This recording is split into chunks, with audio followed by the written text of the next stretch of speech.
Hi student, GRT के online class में आप लोग का स्वागत है।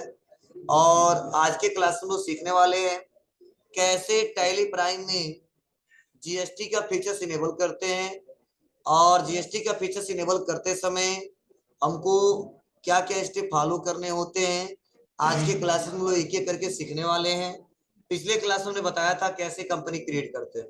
तो चलिए इसके लिए सबसे पहले टैली को ओपन करते हैं।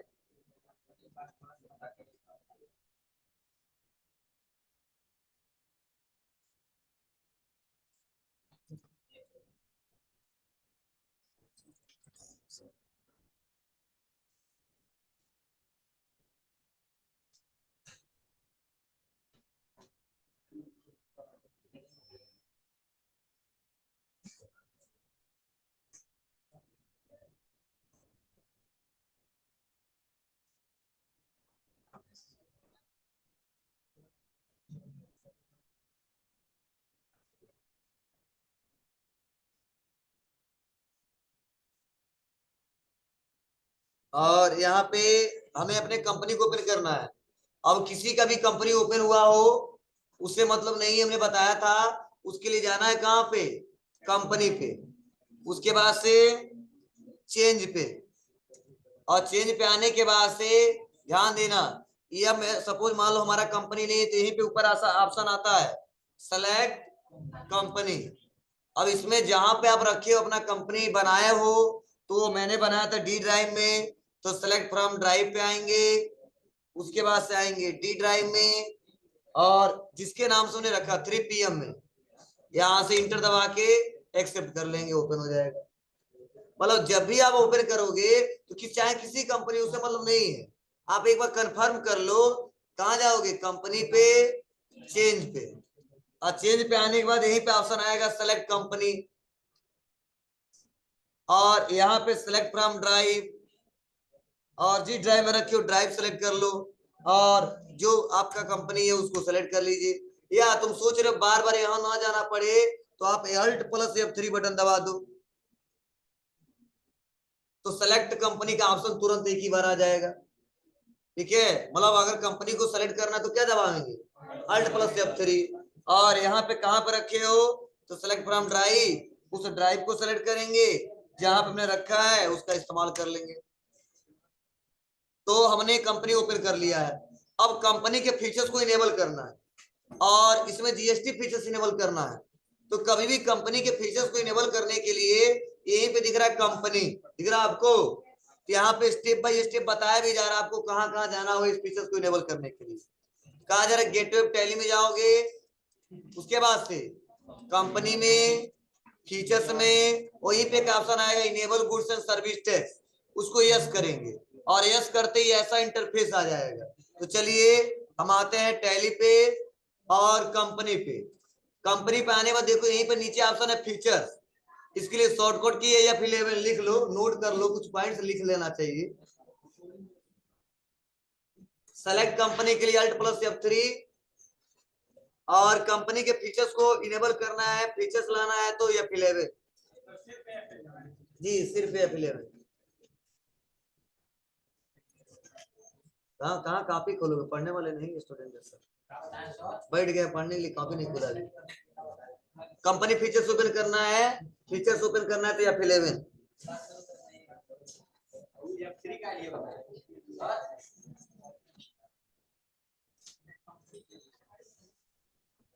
सेलेक्ट कंपनी के लिए Alt + F3, फीचर्स के लिए F11।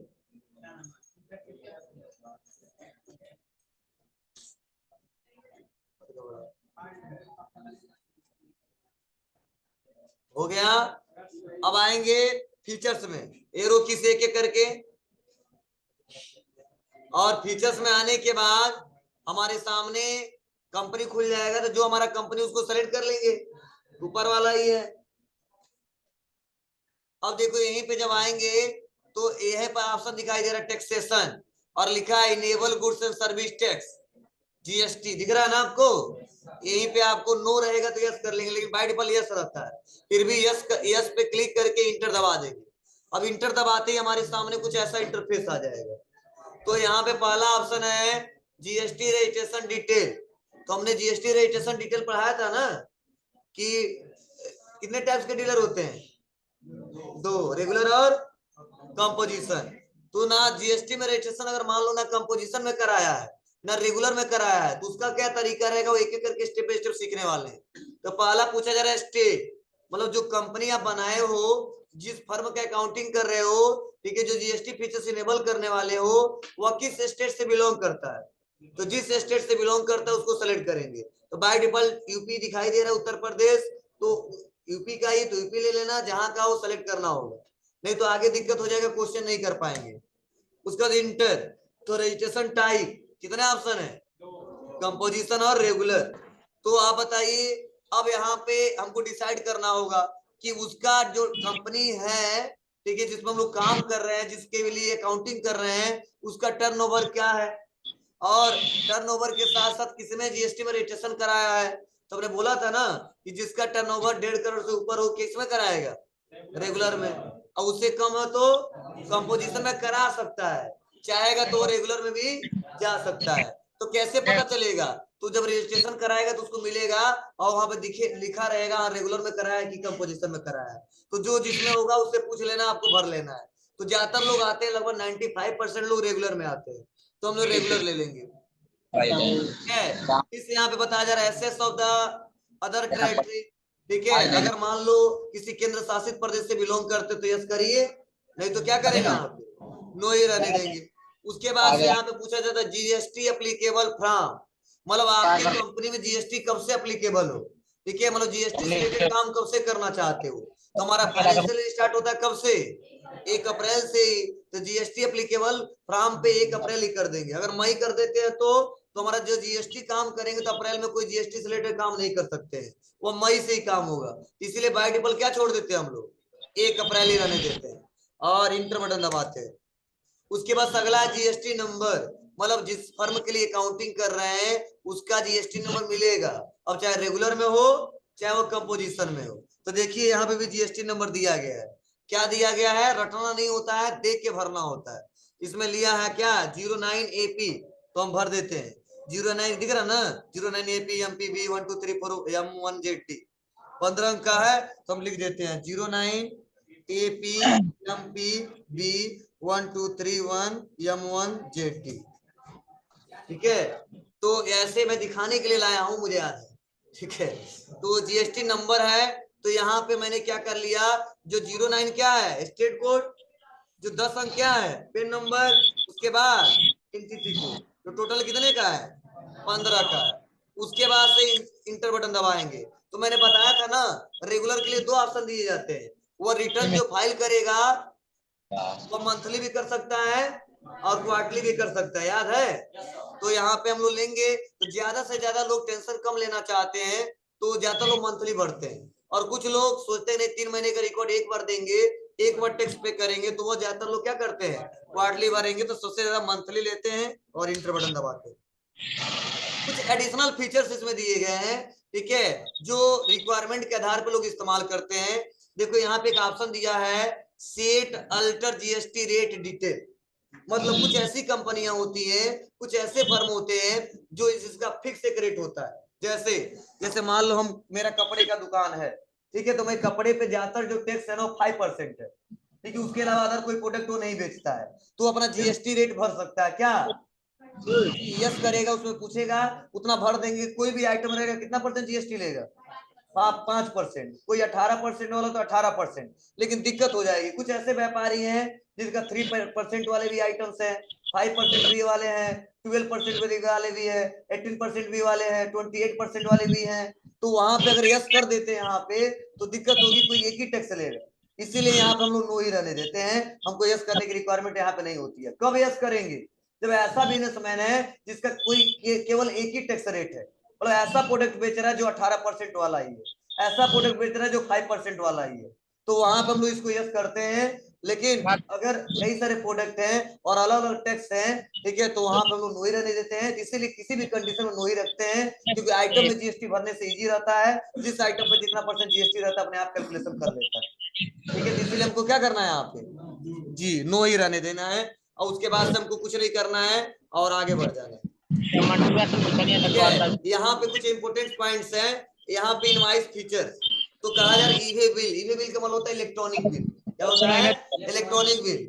मतलब इस समय ऐसा रूल है कि अगर आप एक गाड़ी में, ठीक है, 50,000 से ज्यादा का वस्तु लेके जा रहे हो, ठीक है, तो आपको एक ऑनलाइन ईवे बिल जनरेट करना होता है।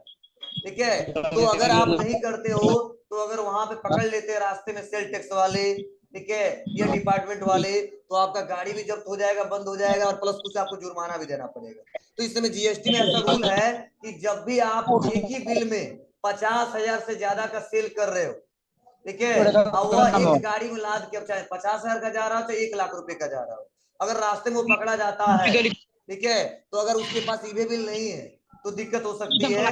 ठीक है, इसीलिए ईवे बिल अप्लीकेबल का मतलब यह है कि आप अपने कंपनी में ईवे बिल परमिशन देना चाहते हो, ठीक है, बोले यस, क्योंकि नहीं करेगा तो गवर्नमेंट क्या करेगा? टैक्स हमसे ज्यादा लेगा। ठीक है, जब भी हम माल भिजवाएंगे तो रास्ते में रोक दिए जाएंगे, और सामान भी जब्त होंगे, कुछ जुर्माना भी देने पड़ेगा, और बहुत सारी दिक्कतें होंगी। तो ईवे बिल जरूरी है।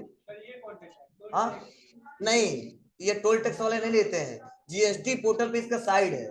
जब भी हम 50,000 से ज्यादा ट्रांजेक्शन करेंगे ना, तो ईवे बिल एक ऑनलाइन जनरेट करेंगे और उसको दे देते हैं ट्रांसपोर्ट वाले को, जो लेके जाएगा। ठीक है, जब भी जो रास्ते में जो यह है सब सेल टैक्स वाले, कभी कभी ऐसा होता है, ठीक है, और गाड़ी रोक देते हैं, और ज्यादा रुपये का माल रहता है उसमें, तो चेक करते हैं ईवे बिल है कि नहीं है। ऐसा तो नहीं है कि 1,00,000 रुपए का सामान खरीद कर ले जा रहा है, 50,000 रुपए का बिल है, तो वहां पे ईवे बिल में जनरेट होता है, ऑनलाइन रिपोर्ट जनरेट होता है, उसीलिए ईवे बिल जनरेट करना पड़ता है। तो क्या होता है, कैसे जनरेट करते हैं, हम लोग आगे पढ़ेंगे, बस ये समझो यहाँ पे यस ही रहेगा। अब पूछा जा रहा है कब से अप्लीकेबल होगा? 1 अप्रैल से ही अप्लीकेबल होगा। ठीक है, और कहा जा रहा है कि किस पे होगा? इनवाइस वैल्यू पे। किस पे होगा? इनवाइस वैल्यू में। मतलब एक ही बिल में जब 50,000 से ज्यादा होगा ना, तो बार बार यस या नो का ऑप्शन आएगा। तो अगर ईवे बिल जनरेट करना तो यस कर देंगे, नहीं करना है तो नो कर देंगे, लेकिन करना पड़ता है, ऑनलाइन करना पड़ता है, इसीलिए इनवाइस वैल्यू रहने देते हैं। और अगला है लिमिट कितना है? 50,000। मतलब आप 50,000 का ट्रांजेक्शन कर रहे हो, ठीक है, तो आपको क्या करना पड़ेगा? ईवे बिल जनरेट करना ही करना पड़ेगा। ठीक है, अब आपको कुछ करना नहीं है, और कंट्रोल के साथ एक करके एक्सेप्ट कर देना। टीडीएस भी लग रहा है, हमने बोला नो, जीएसटी से रिलेटेड काम कर रहे हैं, फिर से कंट्रोल ए करके सेव कर देना, और एस्केप बटन दबा के बैक आएंगे, बैक आएंगे। आप कहोगे सर क्या? तो नोट्स में भी देखो इसके बारे में एक एक करके लिखा गया है, तो थोड़ा घर पे भी आप लोग पढ़ते रहिएगा। ठीक है, आपको ना जीएसटी फीचर्स कहाँ कहाँ क्या करना है आपको देखो, सब बताया भी गया किसमें क्या सिलेक्शन करना है, और लिखा भी गया है स्टेट, उस स्टेट को सेलेक्ट करेंगे जिस स्टेट में आपका बिजनेस है। ठीक है, फिर से रजिस्ट्रेशन टाइप में अपनी स्कीम रेगुलर कंपोजिशन का सिलेक्शन करेंगे जिस स्कीम में आपके बिजनेस का रजिस्ट्रेशन हुआ है। क्लियर है ना? एक एक करके यहाँ पे एक एक करके मेंशन भी कर दिया है, तो हम एक बार में पढ़ा दिए, समझा दिए क्या मतलब है, आप लोग उसको बनाइएगा, फीचर्स इनेबल करिएगा, यहाँ तो कोई दिक्कत नहीं होगी ना। चलिए आगे बढ़ते हैं, और उसके बाद से देखिए अगला है मास्टर। चलिए मास्टर क्या होता है समझने की कोशिश करना। मतलब जब हम लोग टैली में काम करते हैं, तो यहाँ पे कुछ ऐसे मास्टर पाए जाते हैं, accounting master, inventory master, payroll master, accessory master. ये क्या होते हैं समझना। जैसा ट्रांजेक्शन होता है, जैसा हमारा क्वेश्चन रहता है, वैसे हम लोग मास्टर का इस्तेमाल करते हैं। ठीक है, तो सबसे ज्यादा जिस मास्टर का इस्तेमाल होता है वो होता है अकाउंटिंग मास्टर और इन्वेंटरी मास्टर। ठीक है, तो क्या है, इसका इस्तेमाल किस लिए करते हैं? देखिए अकाउंटिंग से नाम पता चल रहा है कि अकाउंटिंग मास्टर एक ऐसा मास्टर है, ठीक है, एक ऐसा इंटरफेस है जिसके सहारे हम लोग अकाउंटिंग जो भी करेंगे, जैसे हम पेमेंट कर रहे हैं, कोई गुड्स सेल कर रहे हैं, परचेज कर रहे हैं, बैंक में पैसा जमा कर रहे हैं या बैंक से निकाल रहे हैं, ठीक है, या सेल कर रहे हैं, मतलब जितना अकाउंटिंग नॉर्मल लोग करते हैं वह सही करना है, तो उसके लिए ध्यान दीजिएगा। अब उसके लिए लेजर बनाना पड़ता है, प्रूफ बनाना पड़ता है, वाउचर कॉलेक्टर करना पड़ता है, तो उसके लिए बार बार हमको जाना होता है अकाउंटिंग मास्टर। ठीक है, इन्वेंट्री मास्टर मैंने बोला था स्टॉक को इन्वेंट्री के नाम से जाना जाता है, तो जब भी स्टॉक से रिलेटेड कोई काम करना होता है तो वहां पे सबसे ज्यादा इस्तेमाल करना होता है किसका? इन्वेंट्री मास्टर का। पेरोल मास्टर एक अलग टॉपिक है, एडीएफए वालों का है, लेकिन इससे क्या होता है तो सैलरी शीट बनाए जाते हैं। कुछ एडवांस कंपनी क्या करती है, वो सैलरी शीट क्रिएट करती है।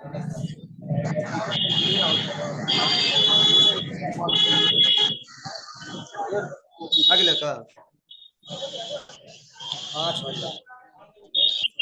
तो कैसे करेंगे, तो मेन टॉपिक हमारा क्या है, अकाउंटिंग मास्टर। ठीक है, तो देखो अकाउंटिंग मास्टर में क्या समझा रहा, थोड़ा समझो, ध्यान देना। कहा इसके अंतर्गत अकाउंट, ग्रुप, लेजर और बाउचर, ठीक है, को रखा गया है। अब अकाउंट क्या होता है, ग्रुप क्या होता है, लेजर क्या होता है, बाउचर क्या होता है, वो एक एक करके हम लोग सीखेंगे आगे क्लासेस में। ठीक है, तो पहले तो हम लोग सीखने वाले क्या,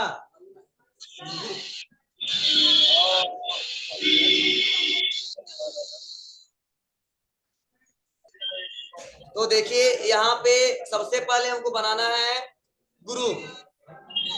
ठीक है, ग्रुप क्या होता है, तो देखो बताया जा रहा है कि group or collection of ledger of the same nature.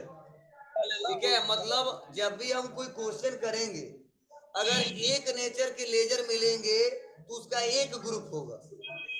ठीक है, जैसे मान लो हम बैंक का अकाउंट बनाते हैं, जैसे एसबीआई हो गया, पीएनबी हो गया, एडीएफसी हो गया, ये सब क्या है, एक प्रकार के बैंक है। तो इसका एक ग्रुप रहेगा बैंक अकाउंट। मतलब कोई भी पूछेगा ग्रुप का मतलब क्या है, जैसे मान लो हम बना रहे हैं कीबोर्ड का कोई लेजर। ठीक है, तो कीबोर्ड तो बहुत सारी कंपनियों के आते हैं, टीवीएस, एससीएल, ठीक है, एसर, एचपी, लेकिन मेन ग्रुप क्या है, कीबोर्ड ही है। ठीक है, तो जब एक नेचर के जितने लेजर पाए जाते हैं, जितने आइटम्स पाए जाते हैं, उनको एक ग्रुप में रखा जाता है।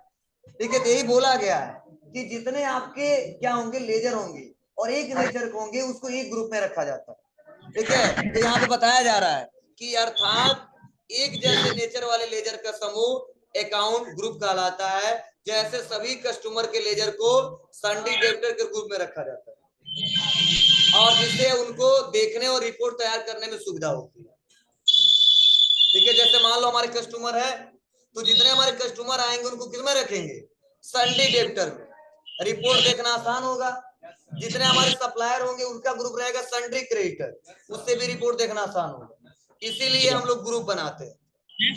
ठीक है, अब बहुत सारे ग्रुप दिए गए हैं, जिसमें कुछ ऑप्शन दिए गए हैं, pre defined group in tally prime. तो देखो 15 ऐसे ग्रुप है जो मेन ग्रुप है, और 13 ऐसे ग्रुप है जो सब ग्रुप है। मतलब इस मेन ग्रुप के अंतर्गत ये सब ग्रुप आते हैं, जैसे कैपिटल अकाउंट। Railway station. अब कैपिटल कब होगा, तो मैंने थ्योरी में पढ़ाया था आपको। करेंट एसेट्स, ठीक है, करेंट लायबिलिटी, ये सब मेन ग्रुप है 15, और ये सब ग्रुप है बैंक अकाउंट। ठीक है, कैश इन हैंड, आप बताओ कैश जो इन हैंड है वो आपके व्यापार के लिए एसेट्स है, लेकिन कौन सा एसेट्स है, करेंट एसेट्स है, समझे ना। तो जो मेन ग्रुप है प्राइमरी, और इसका कुछ सब ग्रुप दिया है, तो जब भी कैश इन हैंड बनाएंगे, कैश के अकाउंट बनाएंगे, तो हमारे बिजनेस में किस में जाएगा, करेंट एसेट्स में जाएगा, समझे ना। उसके बाद है बैंक अकाउंट। ठीक है, ये भी बैंक अकाउंट इसी के कैटेगरी में आएगा, तो बैंक वाला पैसा भी हमारा एसेट्स होता है। ठीक है, तो ये भी किस में जाएगा, करेंट एसेट्स में। मतलब बैंक अकाउंट, देखो होता क्या, थोड़ा नीचे करते हैं इसको, ध्यान देना, सब समझ में आएगा। ठीक है, जब पढ़ोगे नहीं मन तो यही होगा। ठीक है, देखो ये बैंक अकाउंट है, तो बैंक में बहुत सारे बैंक है, मान लो पीएनबी के अकाउंट आ सकता है, ठीक है, एसबीआई आ सकता है, सीबीआई आ सकता है। तो जब इसका जब लेजर बनाएंगे ना, इसका ग्रुप रहेगा बैंक अकाउंट। ठीक है, अब इस बैंक अकाउंट का जो मेन ग्रुप है वह है करेंट एसेट। मतलब जो बैंक आएंगे वो बैंक के कैटेगरी में रखेंगे, और बैंक का जो मेन है ग्रुप, जो पैसा जाएगा बैंक वाला, वो मेरे एसेट्स के खाते में जाएगा। तो यह मेन लेजर है, ये इसका सब ग्रुप है, और ये इसका मेन ग्रुप है। मतलब जैसे बैंक अकाउंट डालेंगे वो पैसा तुरंत ट्रांसफर हो जाएगा करेंट एसेट्स में, और जो करेंट एसेट्स, जो भी एसेट्स के रिकॉर्ड किसमें दिखते हैं, बैलेंस शीट, अगर आपको ना, तो बैलेंस शीट में चला जाएगा। यहाँ पे देखो दिख रहा है सन्ड्री डेबिटर, तो आप बताओ सन्ड्री डेबिटर में बताया था ना, ये भी हमारे व्यापार के लिए एसेट्स है। तो जैसे सन्ड्री डेबिटर के जितने लेजर आएंगे, मान लो रमेश आ गया, ठीक है, मोहन आ गया, सुरेश आ गया। इनका जो मेन ग्रुप, मतलब जब इसका लेजर बनाएंगे तो इसका ग्रुप क्या रखेंगे, संडे डेबिटर। लेकिन संडे डेबिटर वाला पैसा कौन सा है, करंट एसेट्स है, तो तुरंत संडे डेबिटर का जो बनेगा ना वो चला जाएगा करंट एसेट्स में।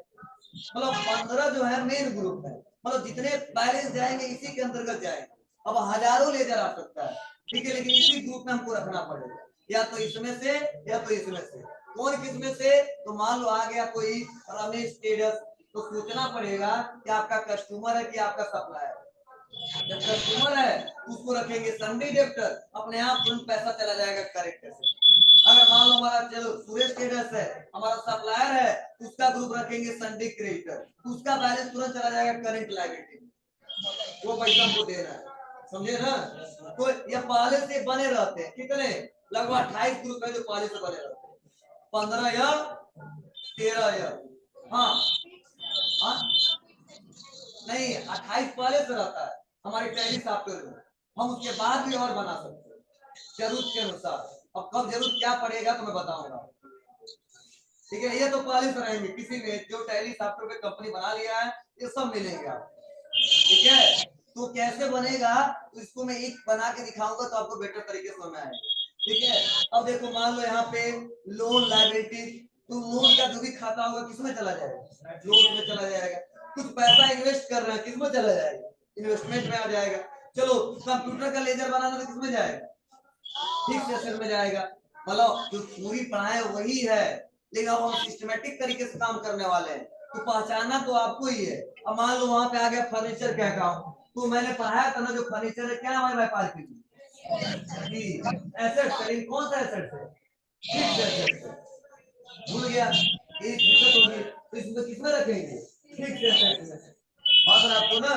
अब मान लो कंप्यूटर हम खरीद रहे हैं, कंप्यूटर भी हमारे एक फिक्स एसेट है, इसका भी मेन ग्रुप जो रहेगा वो किसमें जाएगा, फिक्स एसेट में जाएगा। यही तरीका मैं बता रहा हूँ, ठीक है। सेल, तो जो भी हम लोग सेल करेंगे, और सेल जो करेंगे या सेल रिटर्न करेंगे, उसका जो ग्रुप रहेगा वो क्या रहेगा, सेल अकाउंट रहेगा।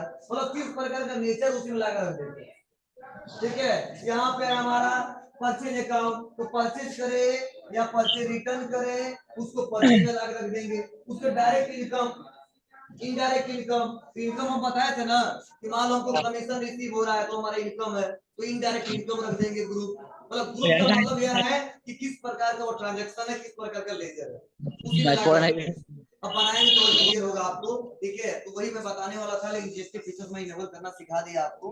तो देखो यहाँ पे दिया है, आज नहीं करनी ये हम लोग ये पूरा पढ़े हैं पहले के क्लासेस में, और इसके बारे में देखो बताया भी जा रहा है कि कहाँ कहाँ पे, तो मैं ऑलरेडी पहले से किसमें डिस्कस किया हूँ, बैलेंस शीट। अब चलो एक बना के दिखा रहा हूँ तो जिससे बेटर तरीके से समझ में आएगा आपको। क्या लिखा है, लेजर, तो चलो एक लेजर बनाते हैं और उसी के अंदर ग्रुप रखते हैं। तो कहा जा रहा लेजर अकाउंट हेड होते हैं जिसमें एक ट्रांजैक्शन रिकॉर्ड किए जाते हैं, और लेजर बाउचर एंट्री के लिए बहुत महत्वपूर्ण है, बिना लेजर के हम किसी भी ट्रांजैक्शन को रिकॉर्ड नहीं कर सकते। अब कहो सर लेजर क्या होता है, जैसे याद करो मैं पढ़ाया था theory, purchase good from SK traders, ठीक है, फॉर ₹1000, ठीक है। तो जो एसके ट्रेडर्स हम खरीद रहे हैं उसका एक अलग लेजर बनाएंगे, समझे ना। और उसका जो ग्रुप रखेंगे क्या रखेंगे, सन्ड्री क्रेडिटर, क्यों, क्योंकि हमारा सप्लायर है, ठीक है। हमने बोला sold good to Suresh traders, तो जो सुरेश ट्रेडर्स का लेजर बनाएंगे वो क्या है, हमारा कस्टमर है, और उसका अंडर ग्रुप रखेंगे सन्ड्री डेबिटर। तो यही बोला गया है कि लेजर अकाउंट का हेड होता है जिसमें ट्रांजेक्शन रिकॉर्ड किए जाते हैं। मतलब जब तक लेजर बनाएंगे नहीं तो तक ट्रांजेक्शन को रिकॉर्ड नहीं किया जा सकता है, और लेजर बाउचर एंट्री के लिए बहुत महत्वपूर्ण है। मतलब बिना लेजर बनाए कोई भी हम क्वेश्चन नहीं कर सकते, किसी भी बाउचर का एंट्री नहीं कर सकते। और बताया जा रहा है कि बिना लेजर के हम किसी भी ट्रांजेक्शन को रिकॉर्ड नहीं कर सकते, जब तक लेजर बनेगा नहीं तब तक हम क्वेश्चन आगे कर ही नहीं सकते। अब कैसे लेजर बनाते हैं, ठीक है, बनाने के स्टेप क्या होते हैं वो हम लोग जानने वाले हैं, ध्यान देना। यहाँ पे एक हिंट दे रहा है, इसको देखो, कहा जा रहा है लेजर क्रिएशन, ट्रांजेक्शन को रिकॉर्ड करने के लिए हमें लेजर क्रिएट करना होता है। लेजर क्रिएट करते समय हमें चार्ट्स ऑफ अकाउंट के अनुसार ग्रुप सेलेक्ट करना होता है। चार्ट्स ऑफ अकाउंट का मतलब क्या है, जो अभी हमने आपको पढ़ाया है यहाँ पे, क्या वाला, क्या आपको आना चाहिए, तभी आप कर पाओगे, नहीं तो नहीं कर पाओगे। चलिए आगे बढ़ते हैं, क्या बताया जा रहा है, ठीक है, इस पे क्वेश्चन दिया है, ठीक है। चलो आज जो इसमें नहीं बताएगा लैब्स वापस करें।